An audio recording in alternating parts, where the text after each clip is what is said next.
Welcome to Blood Part 2. So we just finished discussing the molecule hemoglobin and how it has 4 protein parts, each with the heme pigment group attached to an iron. And each of those irons holds an oxygen. Individuals with low hematocrits, in other words, they don't have enough red blood cells, or if they have low hemoglobin levels, and therefore they can't carry enough oxygen to oxygenate all the tissues and have everything work functionally, is called anemic. So anemia, the blood cannot hold enough oxygen. Our tissues don't get enough to work properly. So to review, there's the 4 subunits of one hemoglobin with the 4 hemes with iron, and that iron is where the oxygen binds. So you breathe in, oxygen from the air diffuses into your blood, producing oxyhemoglobin. That's where the hemoglobin loads the oxygen. Then it gets transported through the blood to the target tissue. The tissues of our body all need oxygen. And so there, from the blood on the hemoglobin, the oxygen unloads to the tissues and cells. Then it's called deoxyhemoglobin. Oppositely, carbon dioxide is picked up at the cells. So the cells take in the oxygen, make ATP, carbon dioxide is released. If it stays there, it builds up, it's toxic, so we have to transport it out to the lungs and breathe it out. Red blood cells function for about 4 months before they're broken down. And they get broken down in the liver, spleen, and bone marrow.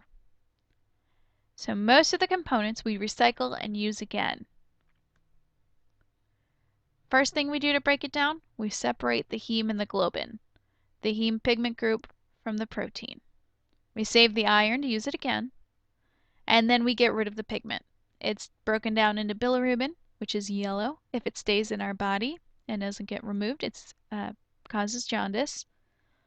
And where it goes from there generally is the liver uses it to make bile salts, to break down fats. And then it either exits through our digestive tract or gets recycled to make more bile salts. It's broken down into stereocobacillin and urocobacillin. Stereocobacillin is brown. It's the main brown pigment in feces. And then the protein, the globin, is just broken down into its building blocks, amino acids. Body can absorb those again, make more proteins.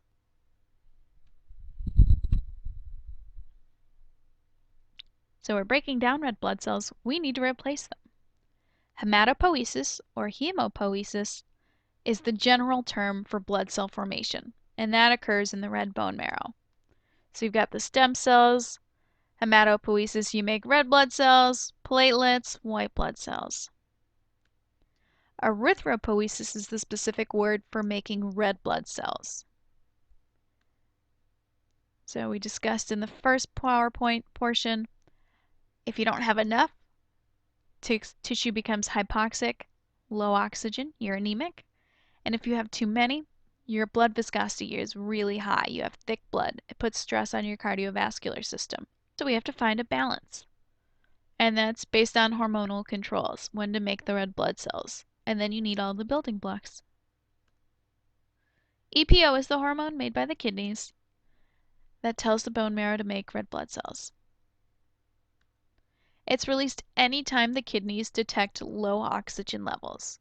So when you're anemic, when you don't have enough blood there with oxygen, when the kidneys don't have enough blood flow, if you can't get oxygen into the lungs, so let's say you're up at a really high altitude and the air is thinner, or if your respiratory surfaces are damaged in your lungs. So the air is fine, but when you breathe it in, oxygen can't move into your blood. It can't diffuse. So first you have to have EPO released by the kidneys, and then you need all the nutrients to make them. You need vitamin B12 and folic acid to take in intrinsic factor and help with red blood cell development, iron for the hemoglobin so it can bind oxygen. If someone has anemia, you'll see them be very tired. They'll be fatigued, have trouble breathing. They might have shortness of breath trying to get more oxygen in, be cold and pale. One example of anemia is sickle cell anemia. In sickle cell anemia, hemoglobin has 146 amino acids, these building blocks to make one of those subunits. Just one amino acid is wrong. There's a mutation. That changes the shape of hemoglobin. So there you get what's called a sickle cell, like death carries a sickle. These curved cells that are irregularly bordered. And generally, if someone has two bad copies, two mutated genes, and all the red blood cells look like this, they die. They can't carry enough oxygen. But you'll see this gene very common in people of African American descent anywhere that there was malaria. And that's because malaria doesn't infect these cells. It only infects normal cells. So, if you get malaria, it's better to have some oxygen with these than very little through the regular cells, and it's actually advantageous. So it's a mutation that has been selected for based on the fact that it's not infected by malaria. Here are some questions. Pause the video and answer them. If you don't know the answers, check your book, look it up, watch that part of the video again.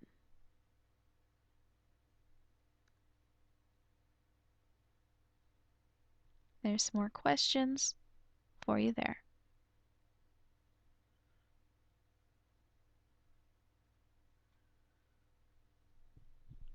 Next, white blood cells. White blood cells are leukocytes. They function as our immune system. These cells are larger than red blood cells, and they can leave the blood. They go through capillaries via diapedesis, this leaping across, this squeezing in between the blood vessel walls to get into the tissue.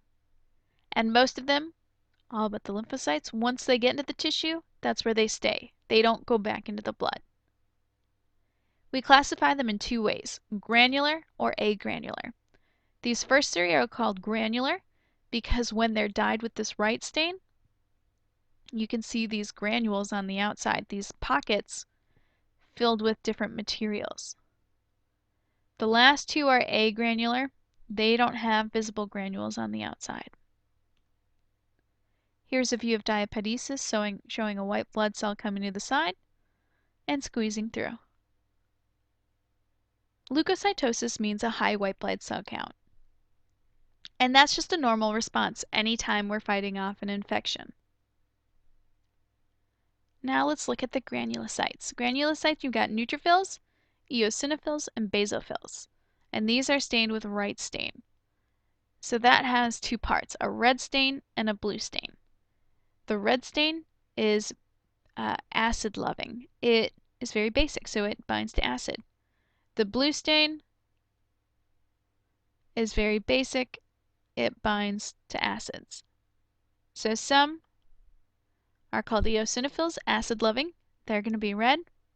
Basophils, base-loving. They're going to be blue. Neutrophils are neutral. They don't stain particularly well with either. They're going to be a light purple. All of these are phagocytic, and that means that they eat. They take in, they ingest particles that are foreign and break them down. Neutrophils are the most common white blood cells. They make up about 70% of your white blood cells. The reason that there's so many is because they are the first responders. Anytime we have anything pass through our barriers between us and the outside, neutrophils are the first one to get there. There are troops on the ground ready to go. So we have to have lots of them there so they can respond really quickly. They've got a light purple background, and their nuclei are what are called multi-lobed. So they can have multiple top portions connected by thin strands of nucleus. This one's kind of shaped like a duck, so it's fun. Pus is a mixture of neutrophils and debris. So when neutrophils get called on, they leave the blood through diapedesis, and then they go start eating everything they can. And they live for about 2 to 3 days, and once they've eaten everything they can, they release their lysosomes inside their cell, and they break down. They break down all the things that they've ingested and themselves. Next, eosinophils, acid-loving. These stain very red, and you can see all of them here. This isn't a natural red. We'll look at a better picture of that later. But they attack parasitic worms. So you've got a nematode here, a worm, and these cells are attracted to them, anything that's been coated by antibodies. So oftentimes if you have high eosinophil levels, that means you have parasitic worms. The last granulocytes are the basophils, the base-loving. So that dark purple, blue, black dye binds really well to the basophils. They look really dark, and those granules have histamine. So histamine is an inflammatory chemical. So that's a vasodilator. It dilates your blood vessels, and that's important for inflammation to bring other white blood cells there. It makes it easier for them to do diapedesis. But the other thing that it does is it takes your bronchioles, your airways, and it contracts them. So if you have an increased response, like during allergies, then your blood vessels are dilated, your blood pressure can drop, and your bronchioles are constricted. It can be difficult to breathe. Epinephrine does the opposite. It constricts those blood vessels and dilates the airways. Here we have the three. Neutrophil, multi-lobed, light color. Eosinophils, very red, kind of a kidney-shaped nucleus, sometimes multi-lobed.